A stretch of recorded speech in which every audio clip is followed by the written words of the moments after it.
दोस्तों सेविंग्स तो हम सब करते हैं, चाहे वो एफडीज के फॉर्म में हो या फिर डेट फंड्स या फिर इक्विटी के फॉर्म में। और अगर हम इक्विटी की बात करें तो मेजरली आप खुद स्टॉक्स के फंडामेंटल एनालिसिस करके इन्वेस्ट कर सकते हो, मगर आपको अगर इतनी मेहनत नहीं करनी है तो आप एक म्यूचुअल फंड में भी इन्वेस्ट कर सकते हो, जिसके वजह से आपको ना ही फंडामेंटल एनालिसिस इतना करना पड़ेगा हर एक स्टॉक का और ना ही हर रोज ट्रैक रखना पड़ेगा। इसीलिए बहुत लोग इक्विटी में इन्वेस्ट करने के लिए म्यूचुअल फंड का जरिया चूज करते हैं और हर वक्त हम यही सुनते आ रहे हैं कि म्यूचुअल फंड सही है। मगर क्या सच में म्यूचुअल फंड्स सही है? क्योंकि दोस्तों जब आप म्यूचुअल फंड्स में इन्वेस्ट करते हो तब आप लॉन्ग टर्म पर्सपेक्टिव से अपनी हार्ड अर्न मनी उसमें इन्वेस्ट करते हो। तो जब आप स्टॉक्स के इतने अच्छे से फंडामेंटल एनालिसिस करते हो तो उसके साथ साथ आपकी जिम्मेदारी ये भी है कि आप ना सिर्फ स्टॉक मगर स्टॉक जैसे ही म्यूचुअल फंड्स की भी फंडामेंटल एनालिसिस करो। तो as a matter of fact अगर हम पिछले 3 साल की बात करें तो क्या आपको पता है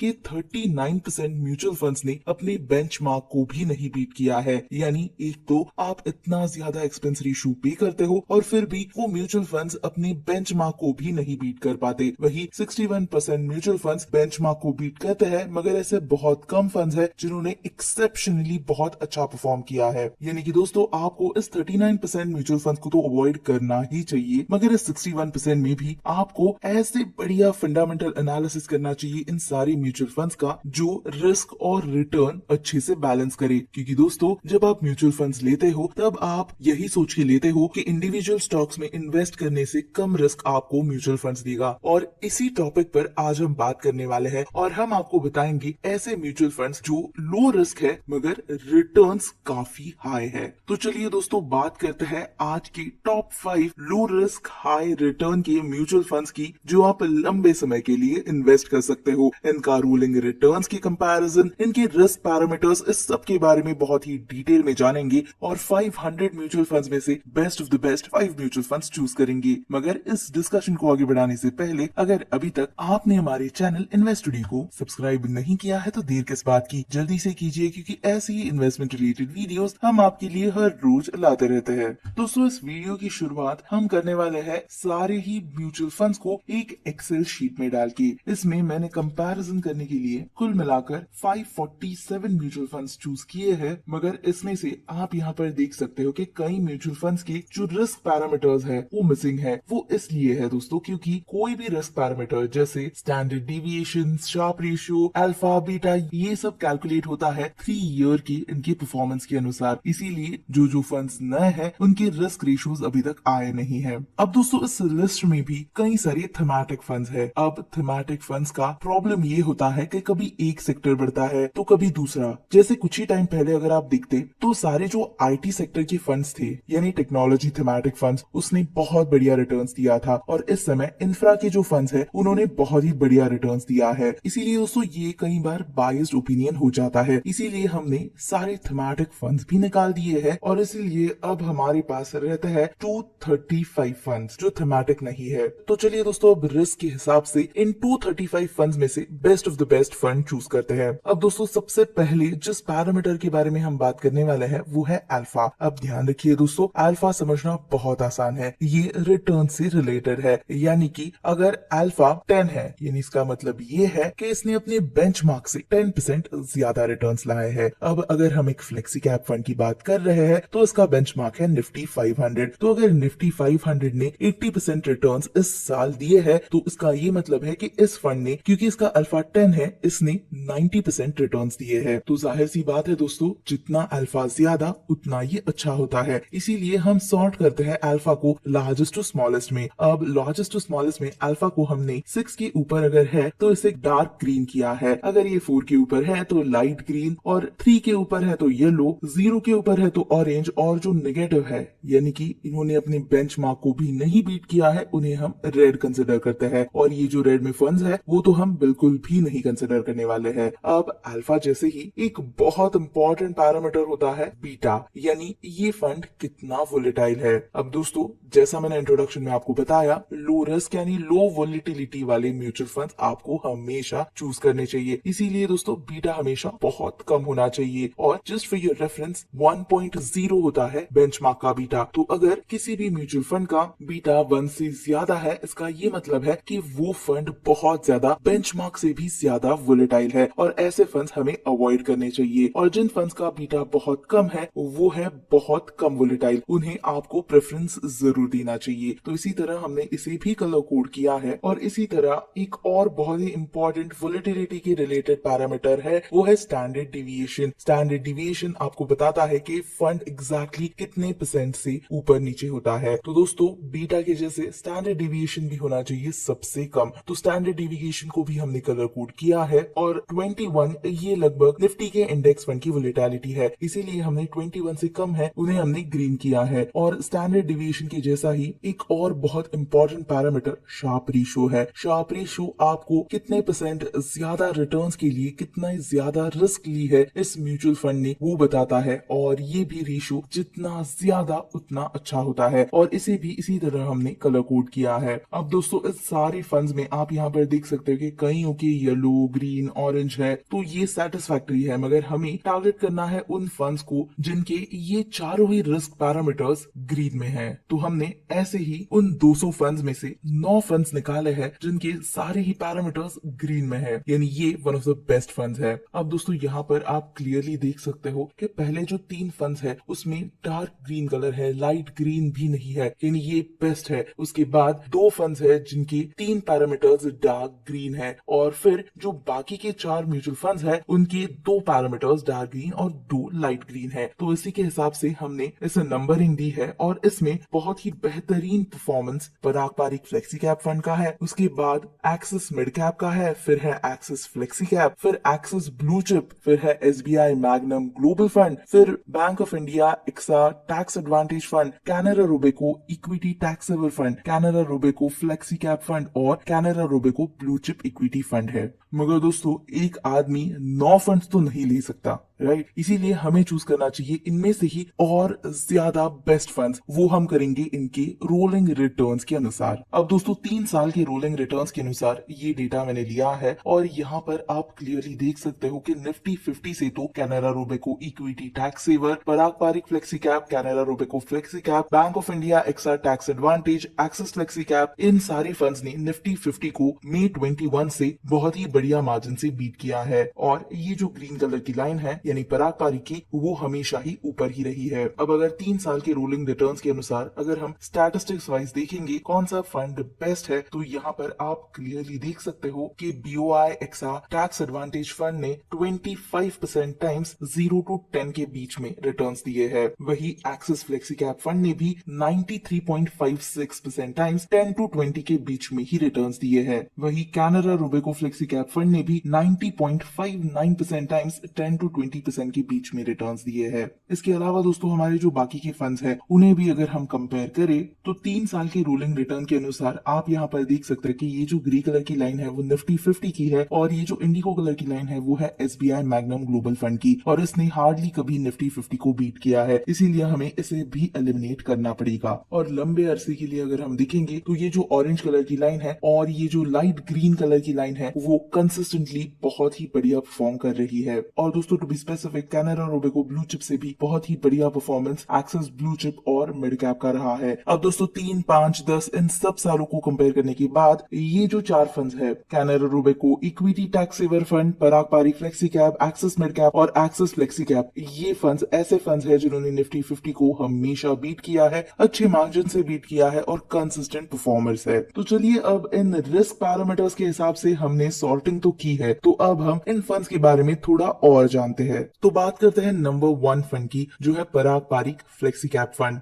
इसका पी अगर आप देखोगे तो वन ऑफ द लीस्ट है, सिर्फ 26.29 है, क्योंकि ये वैल्यू इन्वेस्टिंग के लिए बहुत ज्यादा मशहूर है। इनका अगर आप पोर्टफोलियो देखोगे तो जायंट कैप में ही इनका 58% है, लार्ज में 22, मिड में 15 और स्मॉल में 3% ये इन्वेस्ट करते हैं। इनका पोर्टफोलियो अगर आप देखोगे तो ये यूनाइटेड स्टेट्स में 29.63% इन्वेस्ट करते हैं, वही इंडिया में 69.09%। और इनका टॉप इंडस्ट्री एक्सपोजर देखोगे तो सबसे ज्यादा इन्होंने फाइनेंशियल सर्विसेज में ही इन्वेस्ट किया है 29.3%, टेक्नोलॉजी में किया है 21.6, कंज्यूमर साइक्लिकल में 16, कम्युनिकेशन सर्विसेज में 15 और कंज्यूमर डिफेंसिव में 8% इन्वेस्ट किया है। इसमें अगर आप इनकी टॉप होल्डिंग देखोगे तो ये है अल्फाबेट यानी गूगल 8.5%, बजाज होल्डिंग्स इन investments 8.41, ITC 8.04, Amazon.com 6.76%, Microsoft 6.5, Facebook 6.33, HCL Tech 5.38 और IEX 5.10% और बाकी सारे 5% से कम होल्ड करते हैं ये। और अब बात करते हैं एक बहुत ही इंपॉर्टेंट पैरामीटर ड्रॉडाउन की। दोस्तों ड्रॉडाउन वो पैरामीटर होता है जो आपको किसी भी फंड में इन्वेस्ट करते वक्त चेक जरूर करना चाहिए। ये आपको बताता है कि मार्केट जब क्रैश हुआ था तब इंडेक्स के कंपैरिजन में ये फंड कितना फॉल हो गया था। तो अगर हम पराग पारिक की बात करें तो पराग पारिक फ्लेक्सी कैप फंड -23.13% पर था, वही इंडेक्स 28.81 नेगेटिव में था। तो ऑब्वियसली दोस्तों जितना कम ये नंबर इंडेक्स के कंपैरिजन में उतना ही अच्छा होता है किसी भी फंड के लिए। चलिए बात करते हैं एक्सिस मिड कैप फंड की। दोस्तों जैसे मैंने कहा कि Parag Parikh flexi cap fund value investing के लिए बहुत जाना जाता है, वही एक्सिस ये ग्रोथ इन्वेस्टिंग के लिए जाना जाता है। इनका पीई रेशियो देखिए 39.48 है और क्योंकि ये मिड कैप फंड है, मिड कैप में इनका 62.99% हिस्सा है, मगर जायंट में 14 और लार्ज में 22.74% है। टॉप इंडस्ट्री एक्सपोजर देखोगे तो फाइनेंशियल सर्विसेज में 18%, कंज्यूमर साइक्लिकल में 16, टेक्नोलॉजी में 14, इंडस्ट्रियल्स में 11 और बेसिक मटेरियल्स में 11% ये इन्वेस्ट करते हैं। इन डिटेल पोर्टफोलियो की बात करें तो इनकी सबसे बड़ी investment Cholamandalam investment and finance है 4.24, कोफोर्ज है लगभग 4%, ICICI bank 3.7, pi industries 3.57, Bajaj finance 3.38, HDFC bank 3.3, Crompton Greaves 3.31, astral 3.23, Mindtree 3.15 और बाकी सारी 3 या उससे कम कंट्रीब्यूट करते हैं। और इनका भी अगर आप ड्रॉ डाउन देखोगे तो जबरदस्त परफॉर्मेंस एक्सिस मिड कैप का है। इसीलिए मिड कैप के कैटेगरी में अगर आपको कोई फंड लेना है तो आपको एक्सिस मिड कैप के बारे में जरूर सोचना चाहिए, क्योंकि दोस्तों जहां मिड कैप इंडेक्स यानी निफ्टी मिड कैप 150 36% से फॉल हो गया इस मार्केट क्रैश में, तब ये फंड सिर्फ 21.32% फॉल हुआ है। यानी आप सोचिए ये इंडेक्स के कंपैरिजन में कितना कम फॉल हुआ है। यही एक बहुत ही बड़ा एडवांटेज मुझे एक्सिस मिड कैप का लगता है। चलिए बात करते हैं एक और एक्सिस के फंड की जो है एक्सिस फ्लेक्सी कैप फंड। इनका भी पी रेशियो देखिए 41.23 है और ये भी एक ग्रोथ इन्वेस्टिंग करते हैं। वही इनका अगर आप पोर्टफोलियो देखोगे तो जायंट इनका कंट्रीब्यूट करता है 65%, लार्ज 19%, मिड 10% और स्मॉल 3.89% है। इसमें इंडस्ट्री एक्सपोजर देखोगे तो सबसे ज्यादा ये फाइनेंशियल सर्विसेज में ही इन्वेस्ट करते हैं 31.6%, टेक्नोलॉजी में 19.5%, बेसिक मटेरियल्स में 12.5, कंज्यूमर डिफेंसिव में 10.5 और कंज्यूमर साइक्लिकल में 9.7% ये इन्वेस्ट करते हैं। इनकी टॉप होल्डिंग देखोगे तो ये है Bajaj finance 9.59%, Infosys 7.67, HDFC bank 7.31, TCS 6.76, ICICI bank 6.6, Avenue supermart यानी डी मार्ट 6.28 और बाकी सारे 5% से कम कंट्रीब्यूट करते हैं। और एक्सिस मिड कैप के जैसे ही एक्सिस फ्लेक्सी कैप का भी ड्रॉ डाउन अगर आप देखोगे तो इंडेक्स के कंपैरिजन में बहुत कम है। इंडेक्स जहां -28.8% फॉल हुआ, फंड यानी एक्सिस फ्लेक्सी कैप सिर्फ 18.98% फॉल हुआ, जो अपने आप में ही एक बहुत ही बढ़िया बात है। चलिए इसी तरह बात करते हैं Canara Robeco equity tax saver fund की। इनका भी पीई 35.38 है और ये इन्वेस्टमेंट ब्लेंड है, यानी ग्रोथ और वैल्यू दोनों में ये इन्वेस्ट करते हैं। इस समय इनका अगर आप पोर्टफोलियो देखोगे तो जायंट कंट्रीब्यूट करता है 55.8%, लार्ज करता है 20.6, मिड करता है 21.63 और स्मॉल 1.92%। टॉप इंडस्ट्री एक्सपोजर देखोगे तो फाइनेंशियल सर्विसेज 32.2% कंट्रीब्यूट करता है, टेक्नोलॉजी 15.5, इंडस्ट्रियल्स 12.7, कंज्यूमर साइक्लिकल 11 और बेसिक मटेरियल 7.9% कंट्रीब्यूट करते हैं। और अगर इसका भी आप ड्रॉ डाउन देखोगे तो काफी अच्छा परफॉर्मेंस है, जहां इंडेक्स 28.57% फॉल हो गया, वही ये फंड सिर्फ 22% फॉल हो गया है। तो ये भी एक्सिस की फंड्स की तरह ही काफी अच्छा परफॉर्मेंस कैनरा रोबेको का भी है। अब दोस्तों ये तो रहे सारे स्टॉक्स जो हमने एक्सेल शीट के हिसाब से सॉर्ट आउट किए हैं, मगर इनके साथ साथ एक और ऐसा फंड है जिन्होंने बहुत ही बढ़िया परफॉर्म किया है। इन सारे स्टॉक्स के जैसा ही ये क्वालिफाई इसलिए नहीं हो पाया है क्योंकि इसका जो बीटा है वो थोड़ा सा ज्यादा है, मगर आप अगर वोलेटिलिटी से कंफर्टेबल हो तो इनका अल्फा और शार्प रेशियो बहुत अच्छा है। दोस्तों हम बात कर रहे हैं Mirae asset emerging blue chip fund की।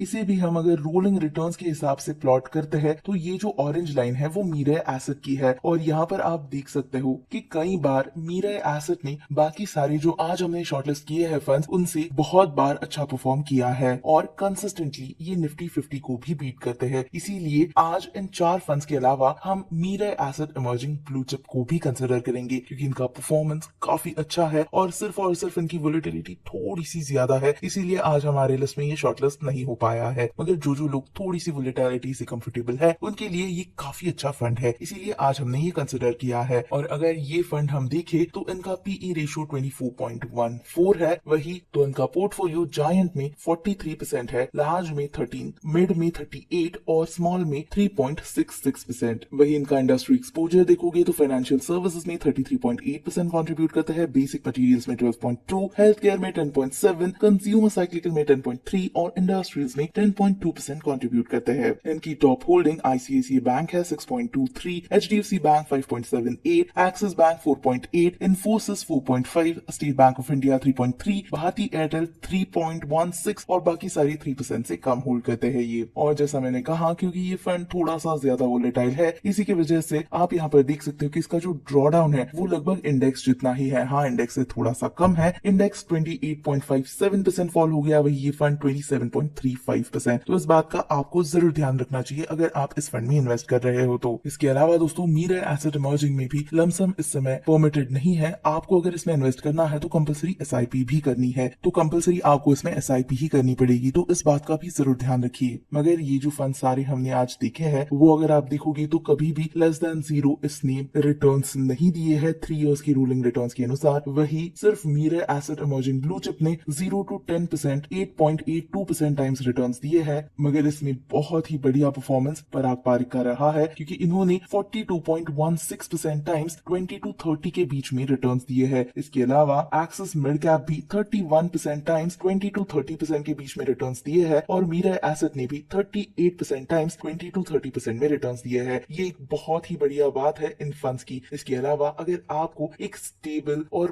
बिल्कुल भी ज्यादा वोलेटाइल फंड नहीं चाहिए तो एक्सिस फ्लेक्सी कैप एक बहुत अच्छा फंड है जो बहुत ज्यादा लार्ज कैप में ही इन्वेस्ट करता है, इसीलिए इनका जो रिटर्न है वो 10 to 20% के बीच में ही रहता है। इसके अलावा Canara Robeco equity tax saver भी 84% टाइम्स 10 to 20 के बीच में ही रहता है। अब आपको इस डेटा के आधार पर डिसाइड करना है कि आपको कौन से फंड में लॉन्ग टर्म के लिए इन्वेस्ट करना है। मगर दोस्तों ये सारे जो म्यूचुअल फंड्स है इसका एनालिसिस इसके रिस्क पैरामीटर्स के हिसाब से, एक्सपेंस रेशियोज के हिसाब से, एसेट अंडर मैनेजमेंट के हिसाब से आपको जिस तरह से एनालिसिस करना है उस तरह से आप खुद कर सकते हो आपके हिसाब से। तो इस एक्सेल शीट की लिंक हमने डिस्क्रिप्शन में दे दी है, तो उसे भी जरूर चेकआउट कीजिए। मगर इतने सारे म्यूचुअल फंड्स में जो best of the best mutual funds है हमारे हिसाब से वो है Parag Parikh flexi cap fund, Axis mid cap fund, Axis flexi cap fund, Canara Robeco equity tax saver fund और Mirae asset emerging blue chip fund. इसमें से नंबर 1 पोजीशन होल्ड करते हैं पराग पारिक, नंबर 2 करते हैं एक्सिस मिड कैप और Mirae asset emerging blue chip, और 3 करते हैं एक्सिस फ्लेक्सी कैप फंड और Canara Robeco equity tax saver fund. मगर क्या आप इसमें से कोई भी म्यूचुअल फंड में इन्वेस्ट करते हो या फिर किसी और फंड में इन्वेस्ट करते हो, हमें कमेंट्स में जरूर बताइएगा।